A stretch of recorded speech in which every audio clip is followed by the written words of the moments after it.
Hi guys, welcome back to Points Chatter. We're all about traveling for free and traveling for less. So if that sounds interesting to you, please consider hitting the like and subscribe button and share the video with anyone who you feel might find this useful. Today we're going to be talking about the Chase Sapphire Preferred's new 60,000 point sign-up bonus. We'll compare this bonus to what's out there in terms of the competition. We'll compare the bonus to what Chase has historically offered on this card and any changes that have come along with that new bonus. Now, many travel bloggers, including the Points Guy, 1 Mile at a Time, and others, were pegging this card as a great entry-level card into the world of travel hacking. If you were new to travel hacking, or if it was an idea that you weren't yet immersed in and want to explore, this was the card that was recommended, namely because there was no annual fee for the first year, and in the second year, if you decide to keep the card and the card was working for you, then you would figure paying the $95 would be worth it. That's no longer the case. The annual fee is not waived anymore. So it's not waived anymore. There is a higher sign-up bonus, like I said, of 60,000 points. But to me, you're paying that $95 in the first year. But let's see, with all the other options out there with credit cards and the new changes to this card, let's see if that's still the case. Let's start with the Chase Sapphire Preferred card.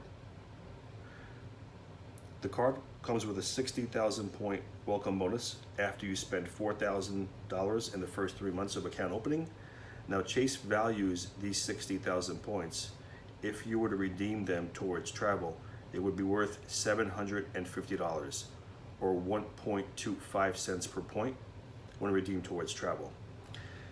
As far as the earning is concerned, you get double points on travel and dining, and like I said, 25% more in value with these points when redeemed towards travel. However, disclaimer, if you're only redeeming these towards cash back, those 60,000 points are only worth $600. So something to consider is how you plan on redeeming these points. Cash back or towards travel makes a big difference in the value. Let's compare it to the City Premier card that also has a $95 annual fee.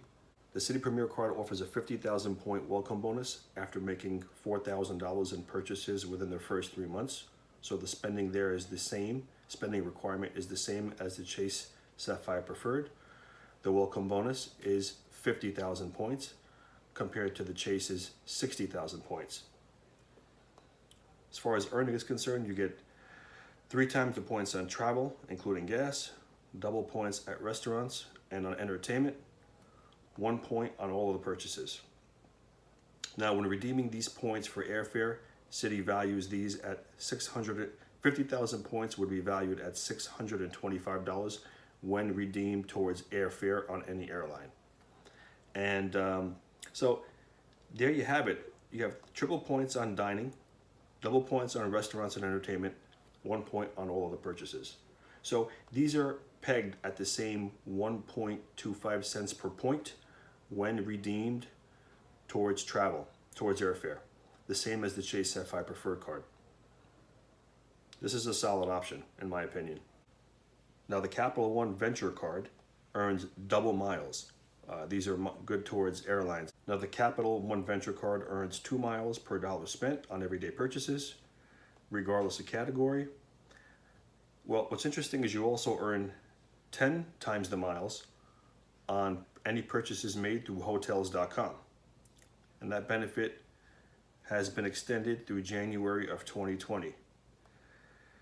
You'll earn 50,000 miles after you spend $3,000 within the first 3 months. So we see a lower spending requirement on the Capital Venture card versus the Chase Sapphire Preferred and the City Prestige, which both require you to spend $4,000 within the first 3 months. Now, with the Capital One card, you also get a $100 global entry credit, and this benefit is not available on the Chase Sapphire Preferred nor on the City Premier card. So that's worth noting. So to recap, the Chase Sapphire Preferred card comes with a 60,000 point sign-up bonus. That annual fee of $95 is no longer waived the first year. You do have to spend $4,000 in the first 3 months to earn that 60,000 point sign-up bonus. The City Premier card requires you to also spend $4,000 within the first 3 months to get the 50,000 point sign-up bonus. That annual fee is waived that $95 fee is waived the first year. So that's something that's really important to consider. If you're new to points and miles and you're not sure you want to be there long term, great way to try out any credit card is with no risk out of pocket, and City Premier has the Chase beat in that regard. The Capital One Adventure card comes with a 50,000 mile sign-up bonus. This is miles currency only, so you have to transfer these to airline partners for them to be useful to you. You're only required to spend $3,000 within the first 3 months, so there's a lower risk spending requirement than the Chase Sapphire Preferred and the City Premier card. And that $95 annual fee as well, like the City Premier card, is waived the first year of membership. So we have three pretty solid options, but I'm going to have to give the edge personally to the City Premier card because you're getting transferable reward points. The Thank You Points program can be used for cash back or towards airfare, hotels, much like you can do with the Chase Sapphire's Chase Ultimate Reward Points program. And so, my opinion, City Premier all the way. Guys, if you like this video and you have any comments, please leave them in the comment section below. And I appreciate you guys watching. If there's anything I left out and you want me to discuss, again, leave them in the comment section below. Thanks for watching. I'll talk to you soon. Be well. Take care.